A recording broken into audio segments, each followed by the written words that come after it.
ന്യൂസിലേക്ക് സ്വാഗതം. മലപ്പുറം താനൂരിൽ മുൻ ഭാര്യയെയും മാതാപിതാക്കളെയും കൊലപ്പെടുത്താൻ ശ്രമിച്ച ശേഷം യുവാവ് പോലീസ് സ്റ്റേഷനിൽ കീഴടങ്ങി.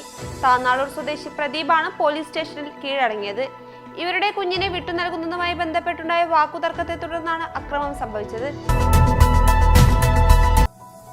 നിയന്ത്രണം വിട്ട വാൻ മുന്നിൽ പോയിരുന്ന ഓട്ടോറിക്ഷയിൽ ഇടിച്ച ശേഷം വീടിന്റെ മതിലിലും കമാനത്തിലും ഇടിച്ചു. വാനോടിച്ചിരുന്ന പട്ടാമ്പി വല്ലപ്പുഴ സ്വദേശി മുഷറഫ്, ഓട്ടോറിക്ഷ ഡ്രൈവർ നമ്പി വീട്ടിൽ രവി എന്നിവർക്കാണ് പരിക്കേറ്റത്. എടപ്പാൾ പട്ടാമ്പി റോഡിൽ ചന്തക്കുന്ന് റോഡിന് സമീപത്തായിരുന്നു അപകടം. വയോധികനെ മർദ്ദിച്ചു കൊലപ്പെടുത്തിയ കേസിൽ പ്രതിയെ വെറുതെ വിട്ടു.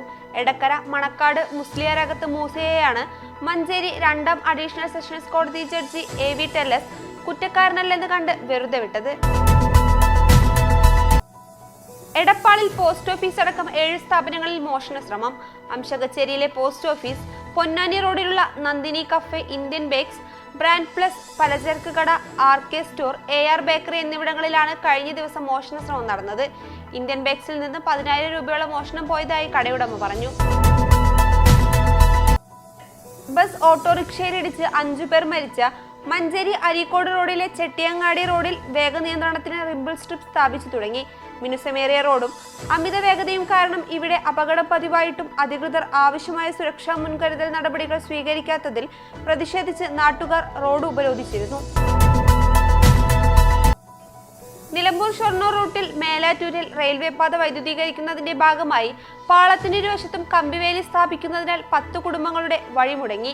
മേലാറ്റൂർ റെയിൽവേ പാലത്തിനു സമീപത്തെ പള്ളിപ്പറമ്പ് കോളനി നിവാസികൾക്കാണ് സഞ്ചാരമാർഗമില്ലാതായത്. താലൂക്ക് ആശുപത്രിക്ക് സമീപം നിർമ്മാണം നടന്നിരുന്ന ദേശീയപാത 66 6-വരിപ്പാത നിർമ്മാണം കുറ്റിപ്പുറം താലൂക്ക് ആശുപത്രി നാഷണൽ ഹൈവേ ആക്ഷൻ കമ്മിറ്റി പ്രവർത്തകർ തടഞ്ഞു.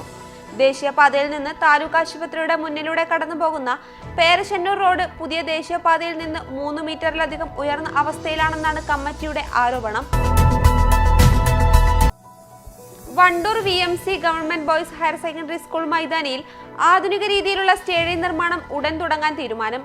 സ്റ്റേഡിയത്തിന് 2019-2020 വർഷത്തിലെ ബജറ്റിൽ 2 കോടി രൂപ വകയിരുത്തിയിരുന്നു. എന്നാൽ വിവിധ കാരണങ്ങളാൽ പ്രവൃത്തി നടന്നില്ല.